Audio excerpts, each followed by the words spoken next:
Hello and welcome to episode 46 of the CFCTALK podcast. It's me, Alex. I'll be your host for tonight. Sadly, Mohammad is feeling a little under the weather and couldn't make it on tonight, but we'll have him back for sure for our Tottenham preview. But as usual, I'm joined by my usual host, Amart. It's a pleasure to have you on as usual to talk about Chelsea. Yeah, it's always great to be here and definitely a pleasure to be on as well. Likewise. And before we get into the main episode for today, I just firstly want to make a thank you message really to all of our viewers here because we've hit 100 subscribers today. And yeah, just wanted to say a thank you to you guys for your support over the past 6 months. It's kind of crazy to think that 6 months ago, me and Amart and Mohammed met, and since then, I mean, our episode one was a little awkward, but now it feels it almost feels natural. So it is really it's kind of crazy to think we've been doing this for 6 months now, and we're averaging about an episode every 4 days if you think of it as 6 months over or 6 months and 46, 47 episodes. So this is also a shout out to the guys that you viewers don't really see, and they're behind the scenes, the editors, graphic designers, all these guys. Yeah, this shout out's for you as well because you make this podcast what it is. But yeah, getting into the game today, it was a 2-0 win, or convincing 2-0 win at that, with Burnley barely getting a chance in. And Amar, what are your overall, like your initial reactions and thoughts on this kind of reassuring win, finally to get a win under the Tuchel era? Yeah, I mean it's definitely a good thing. Like it's definitely a good start, and you could see that he was even happy with the win. It's usually like um uh something like some pressure on the managers to get their first win, and he did it. And but the game, to me, the game wasn't really like we did very well. We prevented Burnley from doing any sort of damage to um our defense. They didn't really bother us that much. So, but we did well. We did well going forward, and it was good to see it. And the passes were also better. We had were stringing better passes than as usual. And yeah, we did. I don't have any complaints about it. Just we went there. We started the game. We got the 3 points, and nothing much. Speaking to you guys at the same time that Tottenham are playing Brighton and them losing, it definitely seems like the 3 points. It's yeah, it might be Burnley. Hell, there it is a very good Burnley side. They've on the recently they and recently just ended Liverpool's home record of 64 games, I think, 68. unbeaten at home. 68. 68, so thank you. Yeah. So and beating Aston Villa as well 3-2. So and as well I think beating Fulham in the cup. So they're definitely coming into this with good form, but I think it's a case of two minds. Like we yes, we played well and we just didn't let them really get anything out of this game, not even a shot until 94th minute, which was not really even a shot. They kind of just got a glancing header and it happened to go out from a sorry, no, they had a corner and they managed to get something on it, but we really did nullify the usual threats. So yeah, it's I think we've got definitely there's good things to talk about from the game. But I mean, there were definitely some unlikely faces in there. Mark, would you say? Like, I don't think any of us really. I mean, I think there were some leaks yesterday that Alonso was going to start, but did you really expect? I mean, Chilwell's not been amazing so far in 2021, but did you expect Alonso to even get a chance under Tuchel, or do you expect this? Yeah, I did. I did. I expected everybody to get a chance on the Tuchel because I feel like usually when there's a new manager, it kind of offers like a clean slate. Not so clean, but sometimes a clean slate to um, players who haven't been performing and stuff like that. And Chilwell wasn't really his best against Wolves, so it was. And when the rumors also came out that he would start, I wasn't really surprised because usually he's the second option for left back position, but for some reason he had some issues with Lampard, so Emerson was playing instead of him. So if Chilwell isn't really performing, he's the next option. And yeah, it was a bit it was a bit I don't want to say it's surprising because I didn't want to say anything at the beginning of the game. I saw the lineup and I was like, okay, let's see how it goes because not I haven't been really been. I used to be a really big fan of Alonso, but in recent games, the way he was behaving and the stuff that happened behind closed doors, I think he I didn't. I wasn't too happy with him, but he's definitely a very good left wing back. Like I've never, to be honest, I was just thinking about it and thinking whether there's anybody better than him in the league currently who is better as at the left wing back role than him. I think he's the best at that position. So and he proved it today. Didn't have a great performance, but like he came clutch with the goal and yeah. And no Kante also in the lineup also was a bit weird. So I mean we got the point, so there's nothing to complain about. Yeah, it's interesting how Tuchel's said in a couple of interviews about how he admires Kante so much and how he tried to get Kante into his team for so long in his career, but now he's got him in his team. But I think maybe it's just that he's trying to find the best moment to integrate him back into the team after. We've seen we've seen issues that he's had over the past couple of years with injuries, and better to slowly introduce him whilst the midfield that to what we have of Kovacic and Jorginho, which we'll get into in a bit, kind of works or didn't work so well against Wolves, but definitely saw an improvement in the midfield in that midfield pairing this game. But yeah, it was. A lot of fans were calling for Kante and Mount starting the mid, but it's understandable. Our most informed or best, really, midfielders. But also, another notable thing from the lineup, at least, was the lack of Gilmore at all.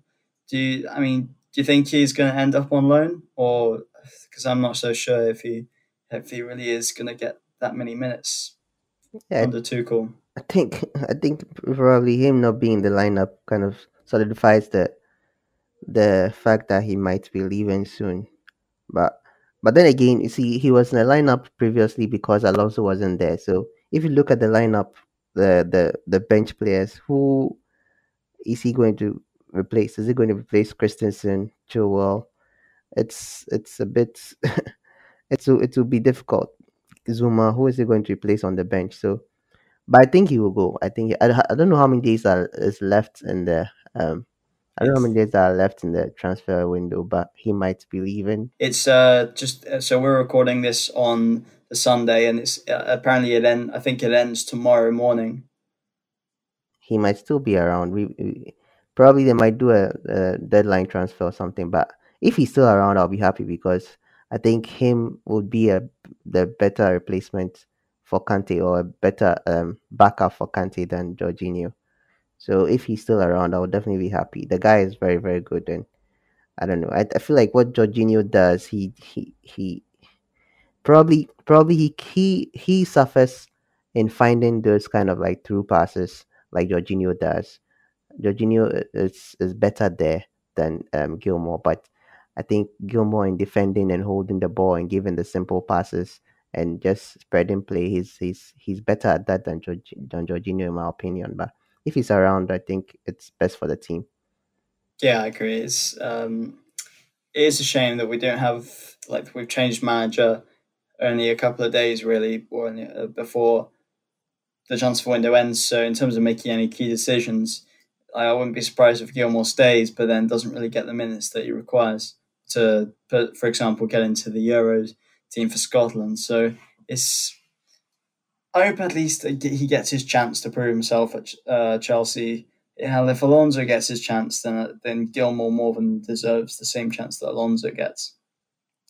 But yeah, other than that, in the lineup, interesting to see Werner and Tammy starting together, but not so much as a two striker system, but more Werner on the left ish, and then Mount on the right. I don't know. It didn't really look like they were playing just two up top, did it?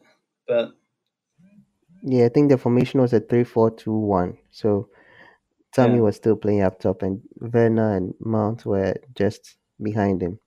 Yeah, speaking of that, I mean, speaking of Werner and Tammy, at least, what Tammy got subbed off at half time, and we had a couple of chances. I mean, there was one particularly I remember in the first half of Werner where I think Hudson-Odoi zipped a ball into the around. It was around the edge of the box, Yeah. and Werner just kind of mishit it.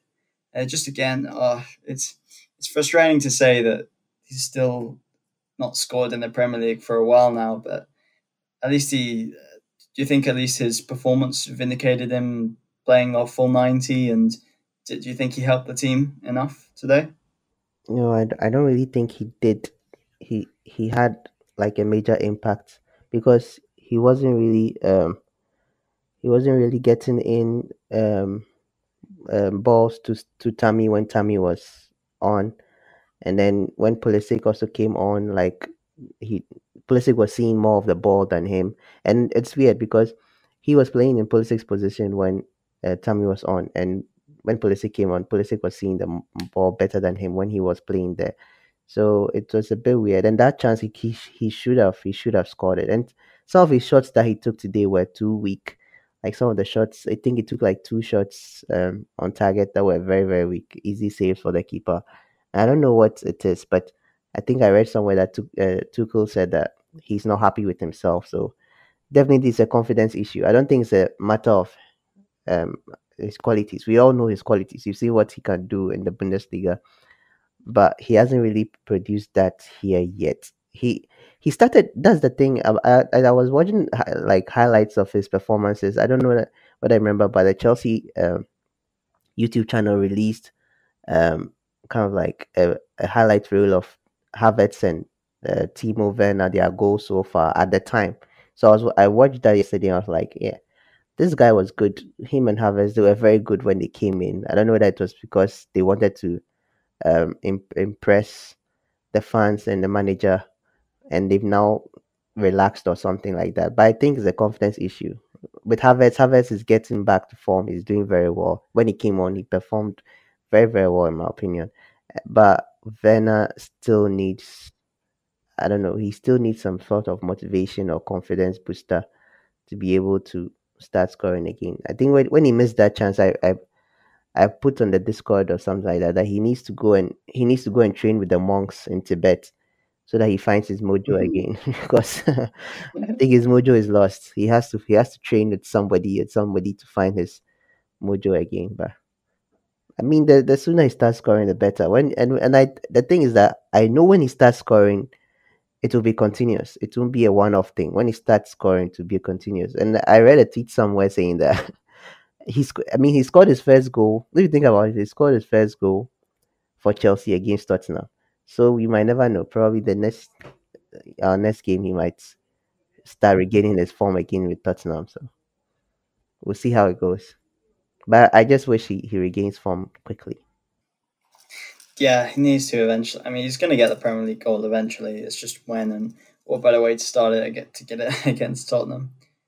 Yeah, it's a little frustrating because I don't know about you, but it seems like to me his touch, he's very fast. We've not seen much his finishing ability, but his first touch is just a little it's a little frustrating. And his runs, I mean, there were a couple of them today, more so in the second half, where he's playing on the shoulder of the last defender, but he's not trying to run in behind at the right moment. And it's also probably a bit of his teammates just not seeing the runs. Like in the first half, I don't really remember uh, us playing any over the top balls, but Tammy and Werner were still making the runs. So it was a little annoying to see us not playing over the top more. But other than that, in the first half, anything else that I can remember was, yeah, just it was quite clear to see that Tuchel had told Kovacic and Jorginho to play much more forward, or to play passes much more forward. And you could definitely see that with Kovacic, at least. He was playing so many long passes into Hudson-Odoi. And I can't remember if that resulted in. No, for the first goal, it was Hudson-Odoi making. It was a pass from Jorginho yeah. He plays it to Mount. Mount drives the Jorginho, ball. yeah. Mount plays it to Hudson-Odoi. runs in, and then Aspi with the 76-meter run all the way to the, and then a cracking finish as well. That was definitely, I mean, we all love to see a Hudson-Odoi goal or assist nowadays, don't we? As well as Aspi, of course, as well as Chelsea. But that was great to see, though. And then I guess anything else on the first half, and then we'll kind of talk a bit more in a second. Yeah, I mean the goal was fantastic because before the goal, I honestly thought we were going to go into the half the into halftime goalless because it seemed similar to the Wolves game where we were having a lot of possession and we were not really doing anything with it because the chances were coming but we were not really taking them. And Aspi came in and it took the game took the game into his own hands and did that because his run was really, really amazing. I think he started running immediately. Jorginho passed to Mount, and and his vision to see that he would be needed in that chance was very, very good. And Hudson was fantastic today. Hudson, Mount, Thiago Silva, they were very, very good today. And like the way they were syncing up, especially Hudson and Mount gave it to Hudson, and Hudson, I think he cut in and then Aspi ran behind him and he gave him the pass and Aspi just smashed it.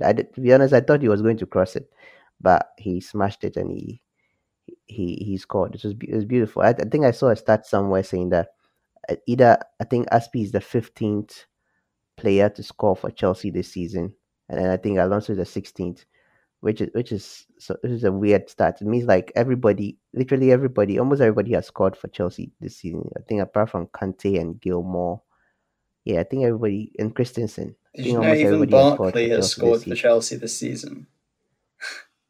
I didn't know that actually, but yeah, the Yeah, cup. I think he did. He did in the yeah the League Cup, the one Yeah. that Havertz scored a hat trick in. Yeah, I think he did. I think he did. Yeah, it's quite Wow. crazy. We've had so many goal scorers that, but I mean, and still, I think Werner's on 9, and Tammy is. I think Tammy's the top scorer of the club at the moment, 11. That's pretty Yeah, it's on impressive 11. considering his Yeah. like he started a fair few amount of games, but not all of them. So getting 11 in, and that's if you put in assists as well. I'm pretty sure Tammy has a load of assists as well. So Yeah, I think sorry for cutting. I think that's 11 in the Premier League, uh, but it's not 11 overall. I think it's more overall because I think what's his name? Werner also has like 15 overall. I'm not So sure that Tammy would He's have got. I'm probably pretty. I more. think I'd be really surprised if that was in the league. No, he's only got 6. He's got 6 in the league. Tammy, and then Werner's got.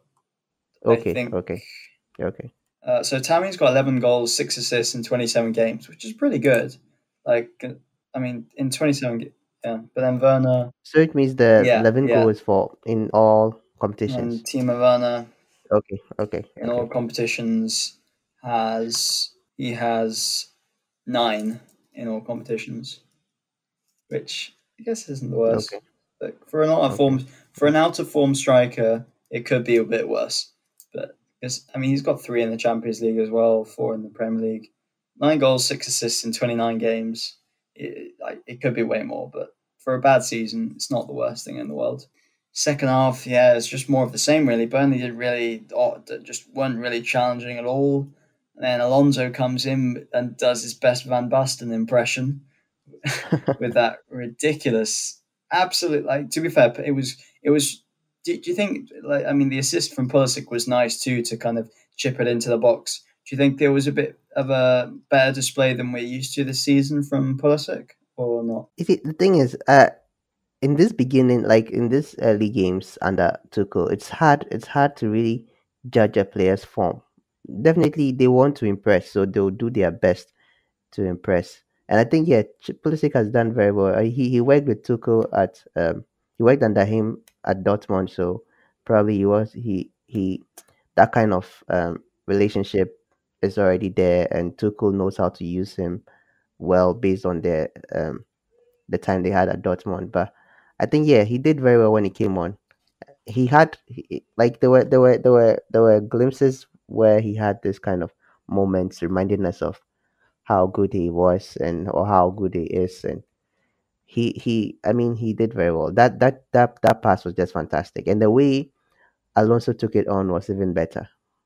Like he jumped, chested it, and the or like he decided to dribble a bit. No, he didn't dribble. What did he do? Yeah, I think he He need. just got what Yeah, I think he Alonso. took Yeah, the, he controlled it with his knee, yeah, he controlled it and with his then chest and then his knee, and then he took the shot. yeah, Yeah, yeah. I think I forgot a bit how it's called, but I remember now.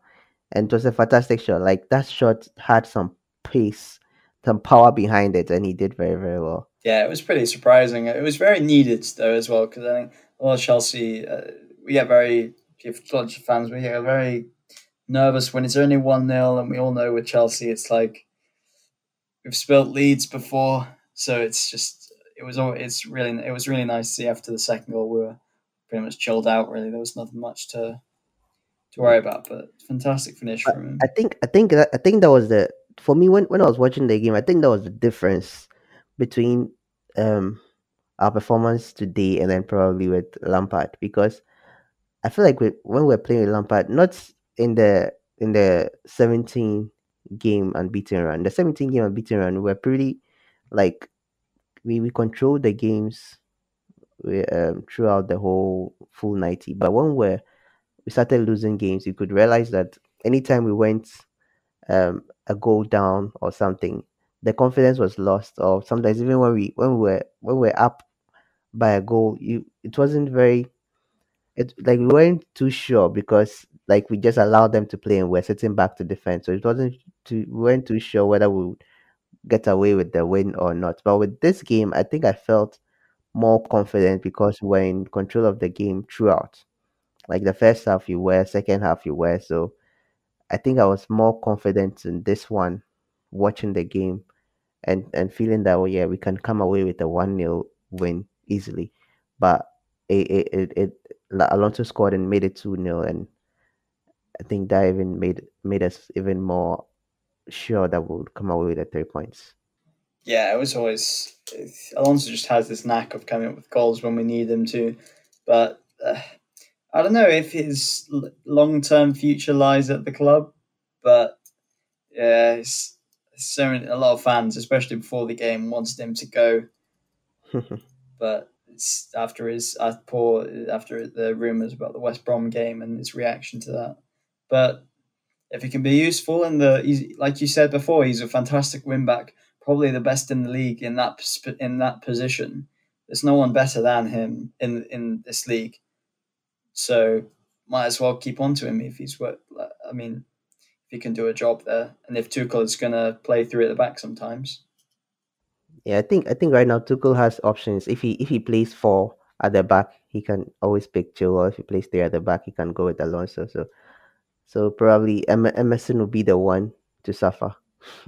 Uh, yeah, it's a shame for Emerson, but at the same time, at the end of the day, if we can get an offer in for either of Emerson or Alonso, I'd happily sell one of them. But it's just Yeah, really seeing any reports of. I think Chilwell Uh, is the more long term thing. It's a more long term plan than both of them. So but speaking of 3 points, we climbed up the table. We overtook we put Arsenal back in their rightful place and overtook them. So we're no longer 10th, and we're now into 7th. Which I mean, I'm going to sound like a clown here because about 2 weeks ago I said even after whole Lampard got sacked, I was like, oh well, top four. There's no way we can get top four. But as results have gone after our game today, with Leicester losing, West Ham dropping points, Tottenham losing, Everton losing, it just seems like the race is we're essentially back. I'm not going to hype it up or anything, but it definitely looks there for the taking, considering we're playing Tottenham next game and on Thursday. So, I mean, Amart, do you think it's going to go down to like the last couple of games, and we won't really be sure until that we can get top four, or hell, even fulfill Mohammed's predictions of getting the league title win? It's definitely going to go down to like the last couple of games, isn't it? Yeah, I think it will. But I think right now the focus is that we should just focus on not losing any more games, because if we lose, and it's it hurts us more than anything else because of the way the league has been pretty inconsistent. Like City, see, I think City are the only ones that are probably um fully in control of what they are doing, because they've been on a run now, and it looks like they might be favorites for winning the league. But United, Liverpool, Leicester, West Ham, Tottenham, all these teams above us are dropping points left and right. So we have to capitalize on the fact that they are dropping points, because right now, Tottenham, I think they have a game in hand, but we are on the same points with them. West Ham, um, 2 points above us, and then Leicester 6 points above us. It's I mean it's within reach. It's within reach. Liverpool are 7 points above. It's within reach. We are yet to play Leicester for the second time. No, I think we have we. No, we haven't. We I have. think we played. I don't think that we've played Leicester twice. I think Yeah, only at the Leicester Stadium. yeah, we've played them once. We are yet to play them second time. Liverpool second time. Yeah, All these teams. So West Ham a second yeah. time as well. So if we can still capitalize on the fact that they are not in good forms. They are not in a good form, and we just have to we have to win every game. We have to win every game right now, and it starts with the Tottenham game. We have to beat them and then go from there.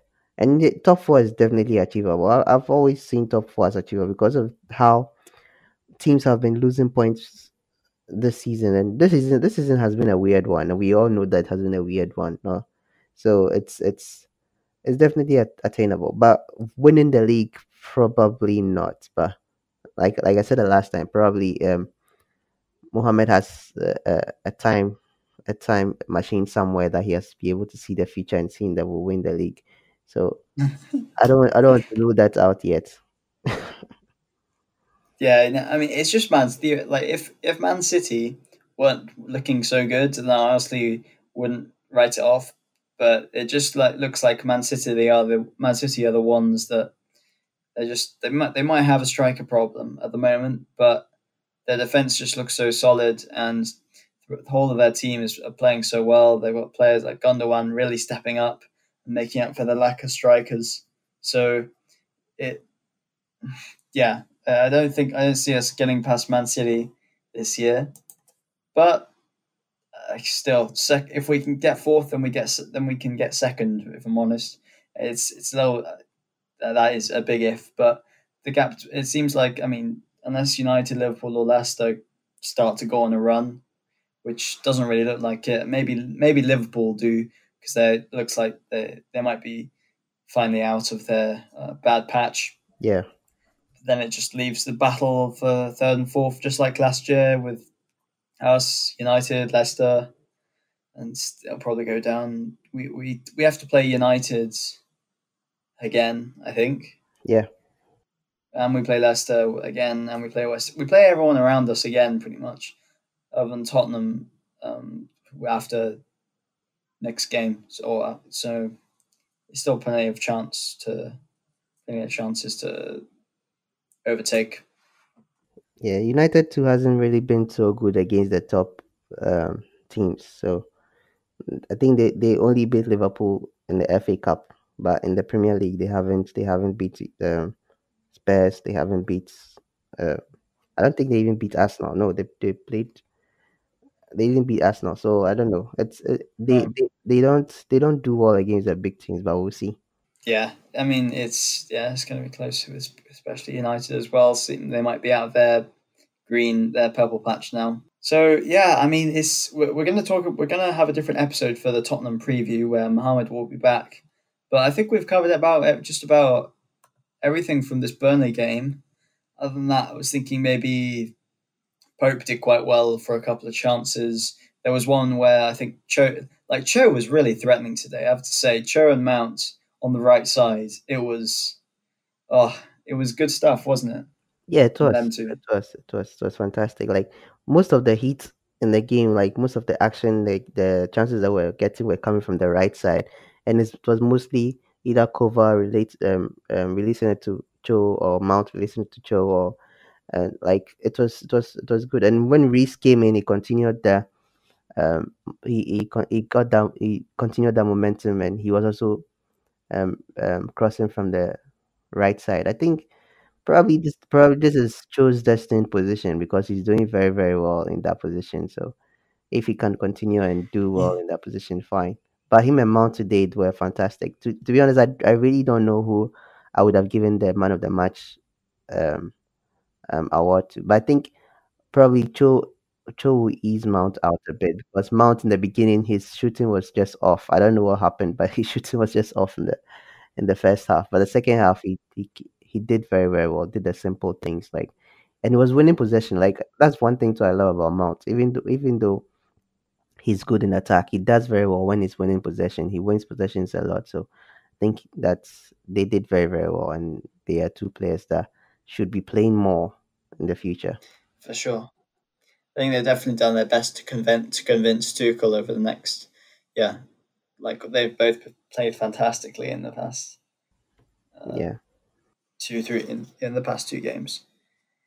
But yeah, in the first half of the hour, the shot that comes to mind is where Mount got the ball on the left side of the penalty area, didn't and kind of rushed it a bit, tried to swing at the ball and sent it into Rose Ed, which was quite funny. But then yeah, in the second half he took some long shots as well, which looked quite threatening.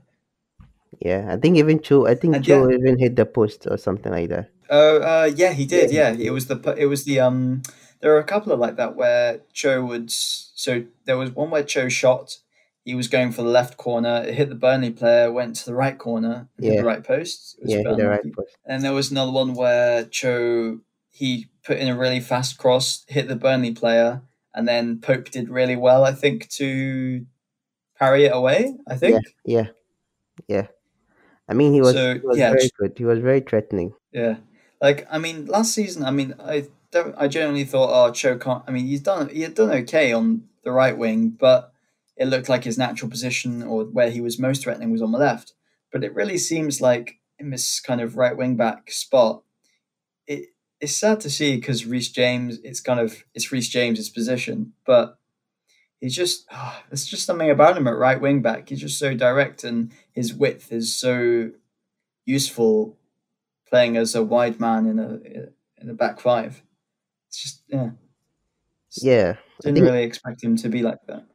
I think that the he does very well going forward, and then Reese does very well going in defense. So you think you have to sacrifice something when you're playing with either one of them, because even though Reese will go forward, you will not get the same output from him like you did from Cho, because Cho takes defenders on, and he cuts into the penalty box and makes very very dangerous situations in the penalty box. But unlike Reese will not cut into the penalty box. He will decide to cross from outside the penalty box, and if there's no striker there to in a good position to bury that, then we like the chance just goes begging.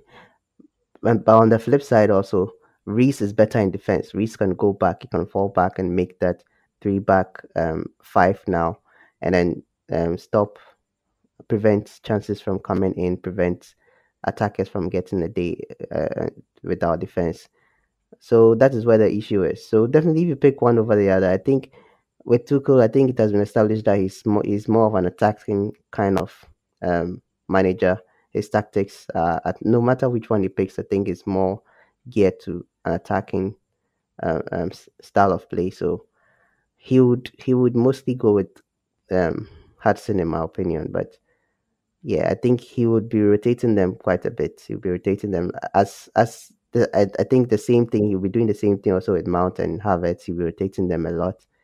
It was weird to see not to see Ziyech in the starting lineup today, even because I think he wasn't. At first, I thought he was injured, but reports came out that he wasn't injured. But he's been playing a lot, so Tuchel wants him to rest. So uh, I think he might play against Tottenham, but we never know.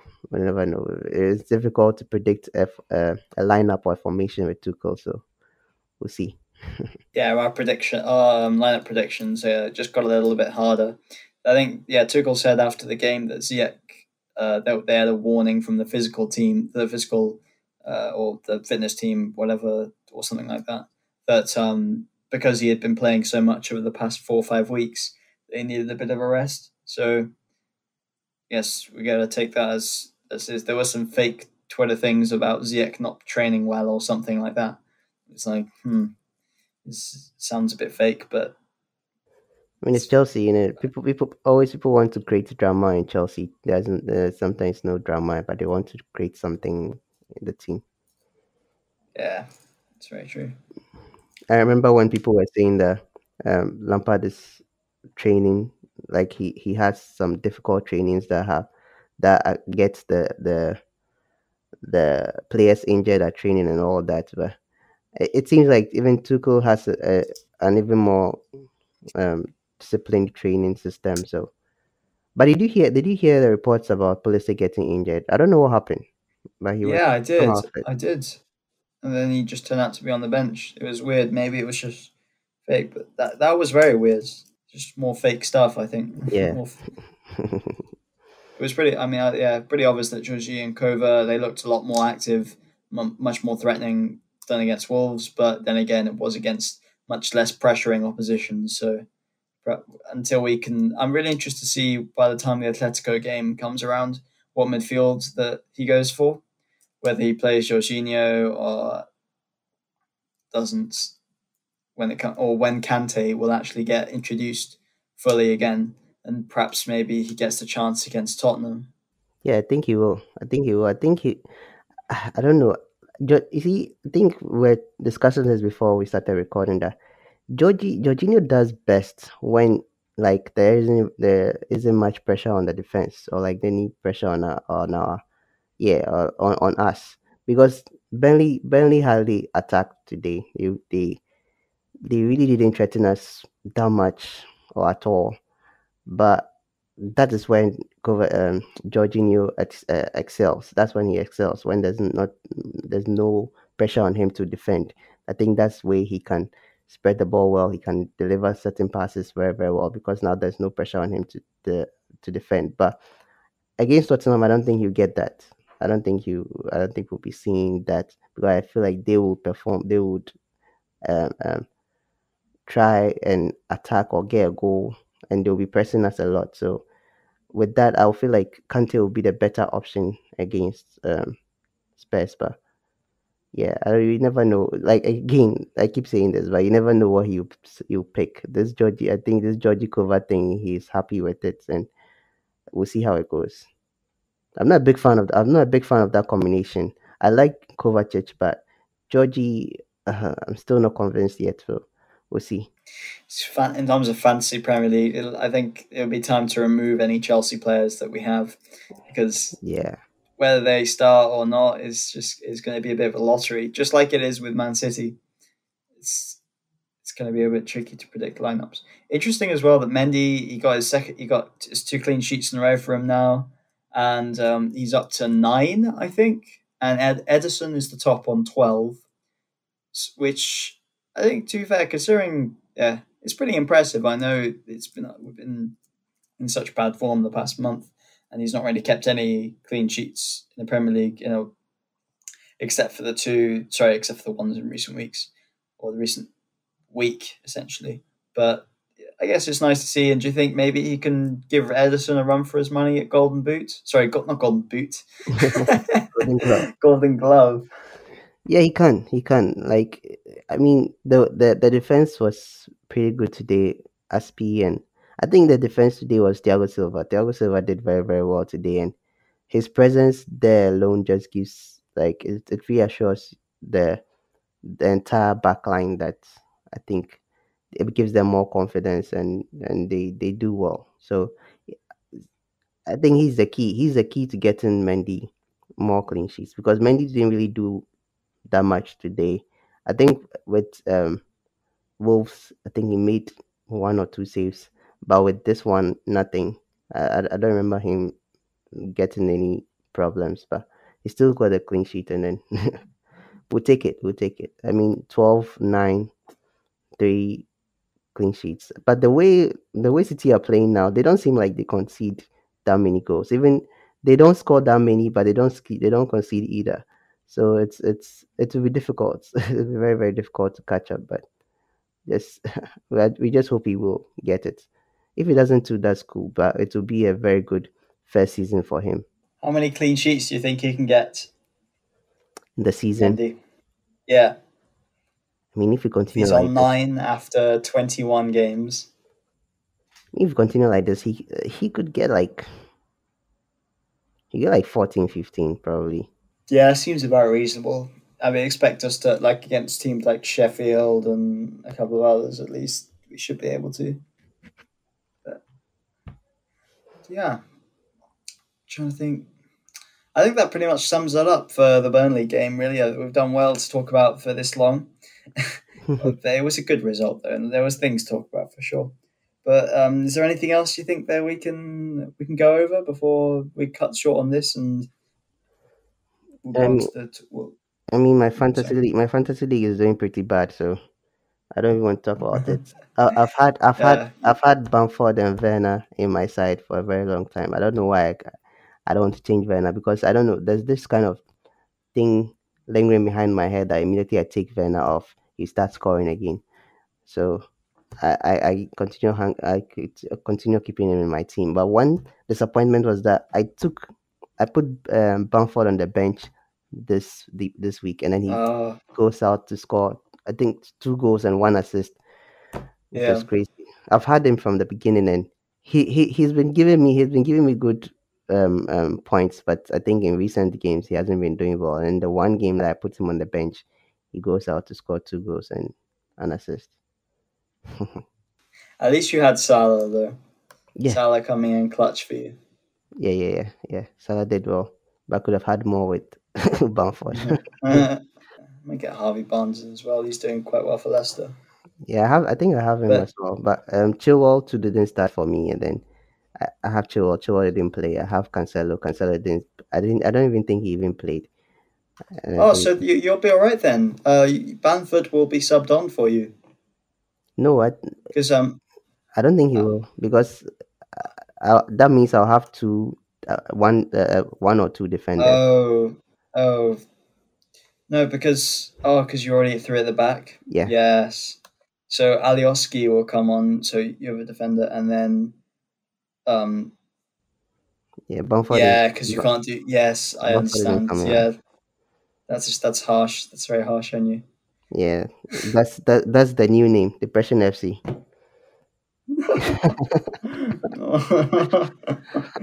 Yeah. It's a conspiracy against Depression FC for Amart. We just, I think we would call it on that for the Burnley game. I think is there Yeah, anything else? Yeah, I think that's. But okay, so before we end, just want to, if you are getting to the end of this, to the listener, thank you very much for listening. Thank you very much, Amart, for coming on the podcast today. no problem. Again, it's been really nice to hit 100 subs today, and let's hope that we growing and you'll be with us for every step of the way. And hopefully we'll have Mohammad back soon. We're going to have a Tottenham preview out probably a day after this one comes out, so be sure to stay tuned for that one as well. But yeah, I think that's everything for going over the Burnley game. And yeah, thank you very much for listening, and we'll see you in the next podcast that will preview the Tottenham game. Have a good one, and see you soon. Bye.